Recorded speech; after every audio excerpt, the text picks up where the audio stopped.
Assalamualaikum warahmatullahi wabarakatuh. Berjumpa kembali di sini dengan Bu Mei ya. Nah, alhamdulillahirobbilalamin, hari ini kita bisa berjumpa kembali. Ya, meskipun kita belajarnya secara online anak-anak ya. Baik. Masih semangat pagi ya? Oke. Pada pertemuan kali ini kita akan belajar tentang pelajaran bahasa Indonesia yang berjudul tentang paragraf. Ya. Paragraf. Yang pertama Bu Mei akan menjelaskan yang pertama tentang pengertian dari paragraf. Apa sih paragraf itu? Dan yang kedua Bu Mei akan menjelaskan sedikit tentang macam-macam paragraf. Oke. Yuk anak-anak, mari disimak video ini dengan seksama dan juga diperhatikan dengan baik-baik ya. Yang pertama, pengertian dari paragraf. Paragraf di sini adalah suatu gagasan yang berbentuk dari rangkaian kalimat. Jadi, suatu kata yang disusun menjadi suatu kalimat yang saling berkaitan antara satu sama lainnya.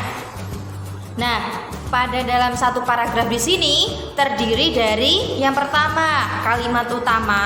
Untuk kalimat utama ini disebut juga dengan gagasan pokok. Itu sama anak-anak ya. Kalimat pokok, gagasan pokok itu sama. Kalimat utama. Dan selain pada paragraf itu terdiri dari kalimat utama, gagasan pokok, gagasan utama, itu terdiri juga dari kalimat penjelas. Yang kedua, kalimat penjelas. Nah, selain kalimat penjelas, bahasa lainnya itu juga disebut dengan gagasan pendukung. Nah, untuk kalimat utama artinya adalah di mana kalimat utama itu adalah suatu topik yang dibahas pada permasalahan cerita tersebut. Sedangkan kalimat penjelas fungsinya itu adalah menjelaskan dari kalimat utama serta untuk mendukung. Jadi setelah ada kalimat utama itu ada kalimat pendukung. Oke. Untuk penulisan paragraf di sini biasanya ditulis sedikit masuk ke dalam. Nah, seperti contoh ini anak-anak ya. Coba diperhatikan. Di sini Bu Mei sudah membuat tabel. Nah, yang berwarna merah itu adalah contoh dari penulisan paragraf. Jadi dia sedikit masuk ke dalam. Jadi ini contohnya. Mohon maaf ya. Nah, ini contoh dari penulisan paragraf. Yang Bu Mei kasih garis berwarna merah itu adalah contoh dari paragraf. Jadi tulisannya sedikit masuk daripada yang di bawahnya. Jadi kalau yang paling atas itu disebut dengan paragraf pertama, itu masuk. Sedangkan yang untuk penulisan berikutnya itu ditulis secara sejajar atau lurus. Ini lagi contohnya.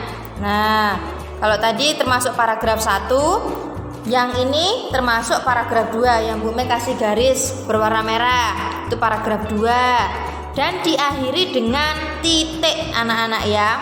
Nah, contoh ini pada gerakan tarian pada paragraf kedua, tari Ratu Jaro dilakukan dalam posisi duduk. Gerakannya bervariasi seperti berlutut, membungkuk, menepuk dada dan lain sebagainya sampai pada ini penarinya dalam melakukan gerakan tarian titik. Nah, di situ disebut dengan akhir paragraf. Baru lanjut lagi ke paragraf berikutnya. Orang sering, nah itu sudah masuk ke paragraf berikutnya sampailah ke titik atau akhir paragraf, yaitu diiringi oleh alat musik. Nah, itu disebut dengan, kalau orang sering salah menyebut tari Ratu Jaro itu disebut dengan awal paragraf. Sedangkan akhir paragraf adalah gayo dan tidak diiringi alat musik. Itu disebut dengan akhir paragraf. Jadi untuk penulisan paragraf di sini Bu harapkan anak-anak bisa ya dalam menulis paragraf. Jadi awal itu harus sedikit masuk ke dalam. Baru penulisan kalau sudah pada akhir baris lanjut lagi lurus di bawah seperti yang sudah dicontohkan Bu Guru di sini. Oke, sudah paham ya penulisannya. Nah, untuk penulisan paragraf Bu Guru rasa sudah bisa. Yang kedua itu adalah macam-macam paragraf. Oke, kemarin sudah sedikit Bu Guru jelaskan ya, untuk macam-macam paragraf berdasarkan letaknya itu dibagi menjadi 3 macam atau 3 jenis. Yang pertama paragraf deduktif, yang kedua paragraf induktif, dan yang ketiga atau yang terakhir adalah paragraf campuran. Oke, untuk pengertiannya bisa anak-anak lihat pada buku paket halaman 51. Sudah ketemu ya?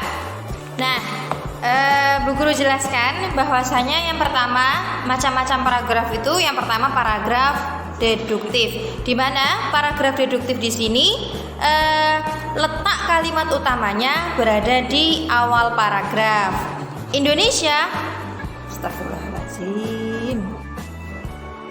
Nah, untuk macam-macam paragraf di sini yang pertama paragraf deduktif, di mana letak kalimat utamanya itu terdapat di awal paragraf. Contohnya, nah di situ sudah ada bacaan anak-anak ya, bahwasanya yang pertama, Indonesia memiliki keragaman suku bangsa. Suku bangsa yang ada di Indonesia diantaranya suku Minang, Sunda, Toraja, dan juga Asmat, dan lain sebagainya. Anak-anak nanti bisa dibaca sendiri. Contoh pada paragraf deduktif itu adalah yang sudah Bu Me kasih garis merah.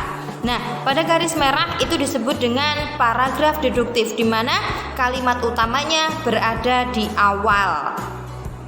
Nah, untuk setelah titik berikutnya itu terdapat bacaan suku bangsa yang ada di Indonesia, suku Minang, suku Sunda, itu disebut dengan kalimat penjelas ataupun kalimat pendukung, anak-anak. Nah, jadi sudah paham ya, untuk kalimat pendukung itu adalah menjelaskan dari kalimat utama. Oke, sudah paham ya? Yang kedua itu ada paragraf induktif, di mana kalau paragraf induktif itu kalimat utamanya terletak pada akhir paragraf atau akhir kalimat. Bisa dilihat di situ yang sudah Bu Me kasih garis merah. Itulah sebabnya Pantai Kuta menjadi primadona tempat wisata di Indonesia. Anak-anak nanti silahkan dibaca ya. Dimana kalau ini paragraf deduktif itu dia yang di awal itu adalah berupa kalimat penjelas, sedangkan yang di akhir itu adalah kalimat utamanya. Jadi yang awal itu dijelaskan terlebih dahulu, setelah dijelaskan baru ditandai dengan suatu kalimat, itulah sebabnya. Jadi kalau kalimat paragraf induktif ditandai boleh dengan itulah sebabnya, ataupun apa kemarin ya, coba sebentar Bu Me carikan. Ada yang ini, sebentar, mohon maaf ya. Oleh karena itu juga bisa. Yang terakhir ada paragraf campuran, yaitu paragraf di mana yang kalimat utamanya bisa terletak di awal paragraf dan juga terletak di akhir paragraf. Itu contoh dari paragraf campuran, mohon maaf. Ya, bacaannya adalah Indonesia memiliki beragam budaya. Nah, dikatakan campuran ini yang sudah Bu Me kasih garis merah, ada di awal paragraf dan juga ada di akhir paragraf. Oke, di sini Bu Guru rasa sudah selesai ya. Kira-kira nanti kalau memang ada beberapa yang ingin ditanyakan kepada Bu Guru, entah masalah tentang paragraf, boleh ditanyakan kepada Bu Guru. Sedikit Bu Me ulas kembali bahwasanya untuk penulisan paragraf, ingat itu harus sedikit masuk ke dalam ya. Setelah masuk ke dalam, jangan lupa penempatan kalimat utamanya. Entah itu terletak di awal paragraf atau disebut dengan deduktif, berada di akhir paragraf disebut dengan induktif, berada di akhir dan di awal disebut dengan paragraf campuran. Oke, di sini Bu Guru rasa sudah selesai. Mohon maaf apabila ada kesalahan kata ataupun kesalahan tingkah laku Bu Guru yang disengaja ataupun tidak disengaja, karena kesempurnaan hanyalah milik Allah. Di sini Bu Guru akhiri, wabillahi taufiq wal hidayah. Wassalamualaikum warahmatullahi wabarakatuh.